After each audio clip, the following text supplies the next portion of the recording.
Welcome to Lead Where You Live, Tucson Voices in Leadership. I'm Jamie Leon-Guerrero. And I'm Raysun Frost. This podcast is all about real people leading with heart in our community. We believe leadership isn't about titles, it's about action. And Tucson is full of people making a difference in big and small ways. Join us as we chat with inspiring voices who are showing up, stepping up, and shaping Tucson's future. Let's get into it. Welcome to Lead Where You Live. I am Raysun Frost. And I'm Jamie. And today's guest, we have the amazing Monique Conway. Monique is an experienced marketing and communications professional with a strong background in nonprofit branding. She has over a decade of experience, including roles at the Humane Society of Southern Arizona and Ben's Bells. Monique holds a bachelor's in business administration with a minor in psychology from Northern Arizona University, along with certifications in nonprofit leadership and HR management. She serves on the board of the Amplifier Foundation, is a member of the Junior League of Tucson, and was named the 40 under 40 class of 2024. She currently leads the marketing efforts at the Community Foundation for Southern Arizona and is a GTL class alum, class of 2023, best class ever. Welcome, Monique, to Lead Where You Live. Welcome. Thank you for having me. We are so excited to have you here today, and we are going to get started with finding out a little bit about you and your name. Tell us about your name. I'm gonna lie, I definitely had to call my mom on this one and was like, where did you get my name from? And she said that she had met a distant cousin when she was a teenager, and that person had the name Monique, and she was like, I just loved it and it stuck. And when I found out I was having a girl, that was the first name that came to mind. That's great. Yeah. So have you ever met that cousin? Now's your chance. Now's your chance. It's like a secret cousin by the name of Monique. There aren't many Moniques, so it's a good name. I like it. Nice. So we're doing leadership in Tucson. So what part of town do you live in, and what do you love most? I live on the northwest side of town, and it's kind of where I was born and raised. So I just moved 10 minutes away from where I was born and raised. My husband and I left for Tucson for about 8 years. And when we came back, I was like, I have a new appreciation for the people, the culture, cactus. When I came back, I was obsessed with cactus. I didn't even think I liked the desert. But that break for us and coming back, I was just like, man. And then getting involved in the nonprofit community. Everyone is so fantastic. They work so hard. I mean, most of their work is unrecognized, right? They're just doing great work behind the scenes, making Tucson the amazing place it is. Yeah. Tucson really does have that vibe that when people, and it's hard because when you grow up in a place, you don't always appreciate it in the same way, just because it's like when you're a parent, you have a kid and you're with them all the time, you don't always see the big changes that other people see when they go away and come back and feel like, oh my gosh, that person's so big now, right? It just, Absolutely. yeah. So in Tucson, I feel like it's really like that in a lot of ways. It's easy to be hidden the amazing wonders that it has And it in is this beautiful. town. It I is. truly find beauty in the desert, even when it's death outside and it's hot and dry. It's beautiful. And then when it rains, when the monsoons come, oh my gosh, it's I don't care what anybody says, it's beautiful out here. Yeah. The beauty and the smell, everything is just better when it rains. Yeah. And I love the fact that in Tucson, we're surrounded by mountains, so no matter which direction you're driving, you have mountain views everywhere you go. And that's something that's really unique and unusual about Tucson for sure. And since you moved back to Tucson, let's talk a little bit about how you as a leader show up in both your personal, professional, and Tucson community life. Yeah, I think also with when we moved back, just getting into the routine of focusing on my leadership, right? Because when we were moving around, it was I won't be here for long. But now, since we've moved back to Tucson, I'm like, no, this is where I want to be. This is where I want to grow my career. This is what I want to do. And really learning not only the to-dos, the ins and outs of marketing that is always changing and always learning, but also really learning how to lift people up as you go is more rewarding than any title or position could ever be. Yeah. Yeah, I love that. So how does lifting people up show up for you in your personal and also community life? I feel like I surround myself with the right people. I surround myself with the right people. Obviously, it's a lot of nonprofit people who are really great. I've been part of Junior League, like Jamie said. I'm on the Ampi Foundation board. So just finding those groups of where I feel like I can make a difference. And then knowing about the awards, like the GTL Leader of the Month award is so cool. I like nominate probably way too many people, but I'm like, if I see you and you're doing good, I feel like my recognition isn't enough. Like, I need everyone to know that you're doing great things. And that's a great way to lift people up, right? I mean, to even if they don't get the award, just knowing that do they know? Do they know that you put in I don't know how the process works. Is it No. anonymous? It's Yeah. Well, anonymous. we don't, yeah, they don't know They don't know that you've until done they it. win it. Okay. Yeah. So, but I think you're like really, like at the CFSA, I feel you're like you said, you're the heart, like, and you're like surrounded by all these nonprofits. And I think the work that you do, especially in like the marketing communications, especially because you work with like all of them, like I think sometimes that behind the scenes stuff that you do ups kind of impacts and uplifts kind of, that's how it shows up for you. And I love that. And you mentioned like, it doesn't matter like what your position is and stuff like that. If you can lead where you live, and you're kind of doing that, even if it's behind the scenes with the marketing piece of it. So Yeah. I I just, think that's a really unique, like, position I'm in, right? Because, like, as a community foundation, it's not like we are the ones that are running the programs.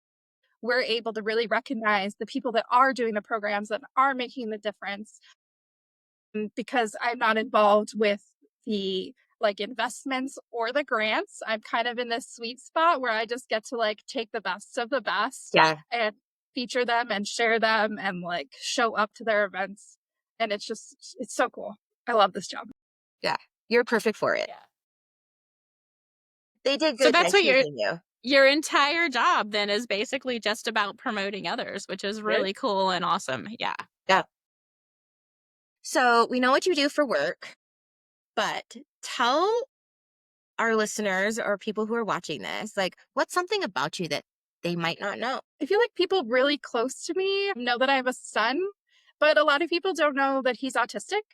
So he's 6 years old. He's nonverbal. So he does a lot of what we call scripting, which is like he can reenact things that he's seen. So, like a lot of Disney movies. Right now, we're really into We Don't Talk About Bruno. And so he can sing the whole song. He can do all of the dance moves. But if you're like, hey, what did you do today? Like, no response. So I think it's just a really cool thing that has also influenced like how I lead, right? Like I pick up on a lot of nonverbal cues. I'm also really patient, right? Case my son has just instilled these in me and I've learned them as we've gone along the way. And I think it's also made me see like there isn't one path for everybody. So it's made me just see things in a different way. And I think, with my position that I'm in, really able to, like connect them too. So, like the Southern Arizona Autism Society, they do a really great professional training on how to like incorporate things to make them more inclusive for the autistic society. So that's been really cool. Like our events, we just implemented having headphones and fidget toys, which is, it's a small thing that is really easy to do that I wouldn't have thought of if I wasn't already a part of this community. And just knowing the big impact they can make, right? Because a lot of stuff we do is like large events with 100 plus people. And I get overstimulated and overwhelmed in a room with that many people. But if it's like, if you need to throw on a pair of headphones to stay, like, here you go, like, we've got them for you. You're welcome here. And those small things can really make a big difference. Mhm. Yeah.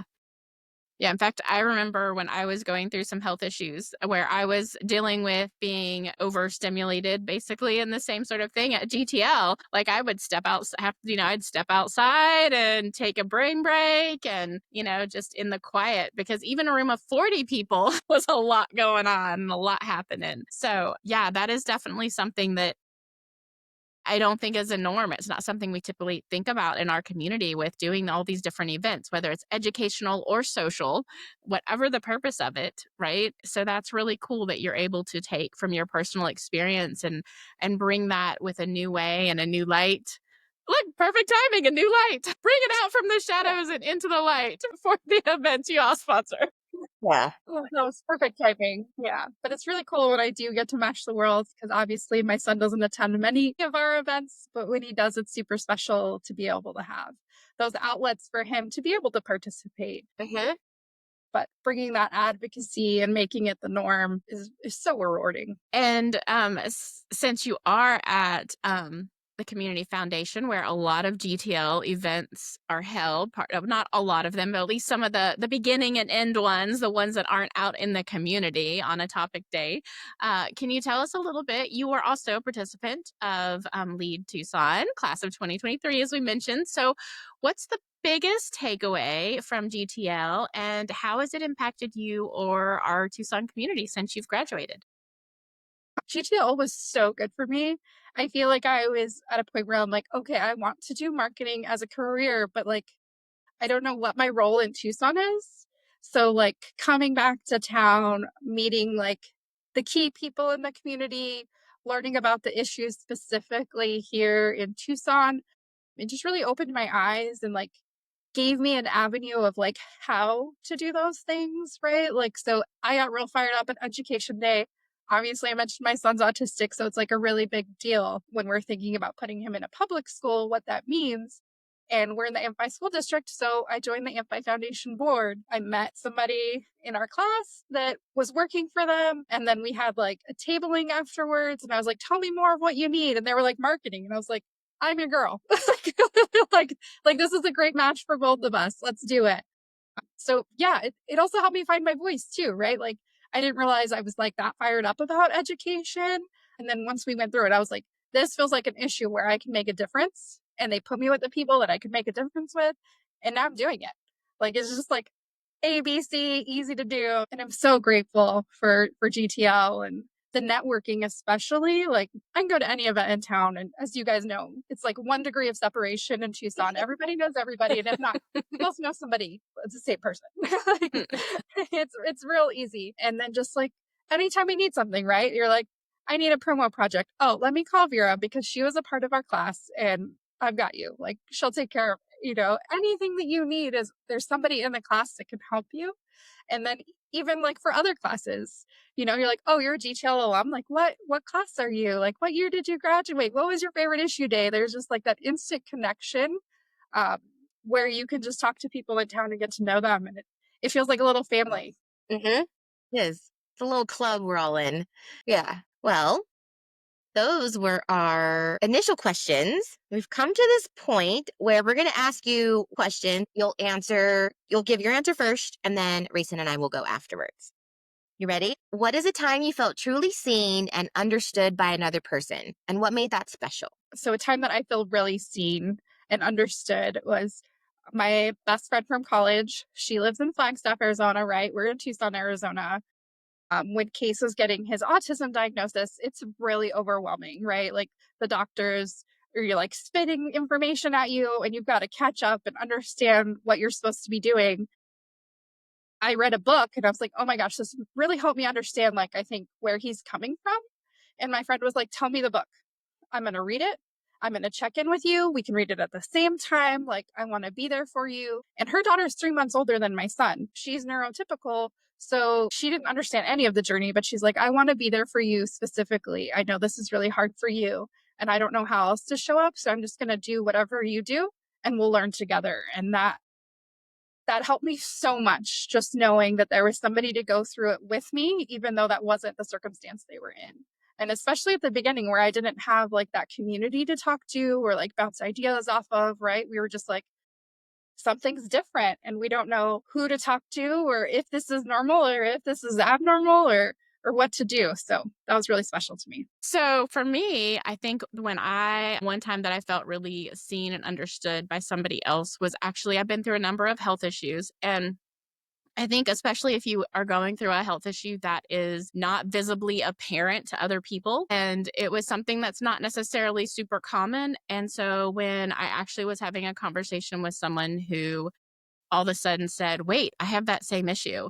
And really, it was just this moment of them really being able to connect with me on all of these moments that happen throughout our lives where people don't understand or misunderstand or misinterpret, just everything about the whole thing. It's when you find somebody who's been through the experience that you've been through and can you don't have to explain everything, right? Like that to me is just such a special moment because it feels like, "Oh, okay, yeah, here's someone who gets it, right?" And I know that's not just for health issues, but all different circumstances when someone else has been in your same shoes and you don't have to explain a little or don't have to feel like you're having to make excuses or explain things or it's just understood. So that's That, what makes like, it special. validation and being able to be authentic of, like, I don't know, I feel like I go to, like, sarcasm, right? And, like, Yeah, it's a yeah, sarcastic joke where if, like, you don't understand, you're like, "Oh, that was no." You're yeah, like, "Yeah, that's part of it." You don't yeah, yeah. Our favorite question to ask, parents with kids with autism is like, "How many TVs has your child broke?" Right? Like, it's like if you're not used to that, you're like, "Wait, your kid breaks TV?" It's like, it's so exciting, and actually when you hit it, it makes this really pretty thing on the screen. It's art, mom. Yeah, yeah. Man, this one's hard. Yeah. You picked a hard one, Monique. The one that's standing out in my head is, and I'm already gonna cry, when you got last year's government day. I feel like I'm just like doing and doing and doing. And it was just this little Ben's bells getting belled. And like you wrote this nomination and like you guys came to GTL and like surprised me, but like I hadn't had that. You know what I mean? So it was just like that recognition that like the stuff that I do matters. I know it matters. And like I'm not here for like the bells, even though it's like hanging in my house right here.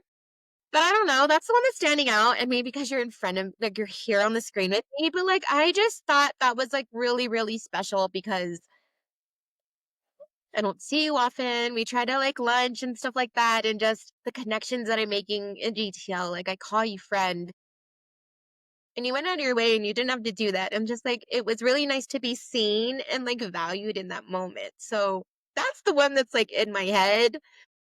So thank you for, like, seeing me and creating a special moment for me.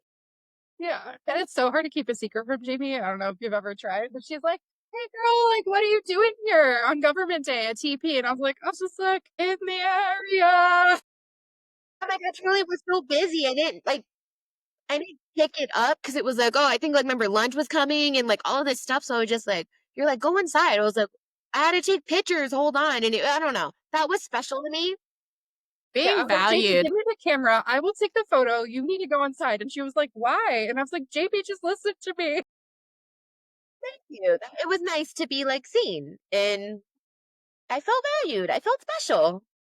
So Yeah. thank And you. see, I love lifting people up. Ben Spells, GTL Leader of the Month. I'm all for filling out the forms and getting people recognized. 2 seconds Yeah, to do it. You know what I yeah. mean? And it just makes people feel really good. So thank you. Yeah. Okay. It's a really special moment to be valued in front of the community that you do all this work for. Yeah. Yeah. Yeah. Yeah. It's funny. So I'll add this too. I was running late today because Tucson Lifestyle showed up to do a photo shoot for their Faces of Tucson. And so I signed up our leadership team to get recognized. And they were all like, "Excuse me?" I'm like, "Yep, you're getting to get your photo taken and you're going to be featured at Tucson Lifestyle." Like, actually, our leadership team, it's very rare that they get recognized. And I think it's so important. Every time I see our CEO, I'm like, "You're doing great work," because she's the one making all the tough decisions and the tough calls. And there's nobody that tells her that regularly. Thank you so much for sharing your stories. And we are on to our sort of, I guess, one of the parts that I really enjoy, which is quick answers, this or that, rapid style questions, and just whatever pops into your head. First answer is yours. So the first one is Satillo tile or plank style in the flooring of your home. Plank style. What's your biggest pet peeve? Man, I feel like if you would have asked me like 10 years ago, I'd have had a list. And now I'm like, I can pretty much deal with anything. Fair, fair. Fair enough. Ice cream or gelato? Ice cream. What's a lesson you learned the hard way? All of them. I don't like to take the easy path. I don't learn enough. Spontaneous or planned? Planned. I'm a planner. What's a skill or hobby you picked up during the pandemic? Ooh. I tried everything again. I guess I'm not real committed to anything, but I did puzzles. Oh, I got real into indoor plants. I tried like cross stitching. I did diamond art. I mean, I really didn't commit to anything. I just was like, I will try everything. Or minimalist? Minimalist. What's a favorite childhood memory? Every year we used to go to the beach, just me and my immediate family, which I feel like was really special because we didn't really take that time otherwise. So I can always remember us being at the beach. Creative or practical? Creative. Nice. Well, now you have a few moments to share any special projects or events or organizations that you're involved in. If you have anything you'd like to promote, let's hear what you got for us. Yeah, so there's so many things that I'm involved in.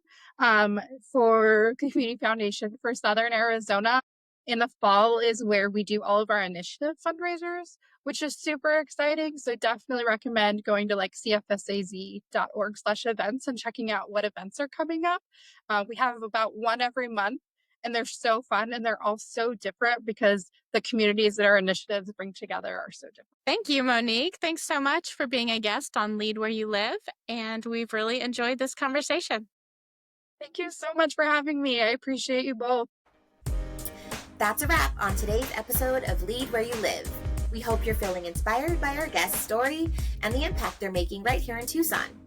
If you love this conversation, help us spread the word. Share this episode, subscribe on YouTube, and tag a local leader who should be featured next. Because leadership starts with showing up, and we know Tucson is full of incredible people doing just that. Thanks for tuning in, and we'll see you next time on Lead Where You Live.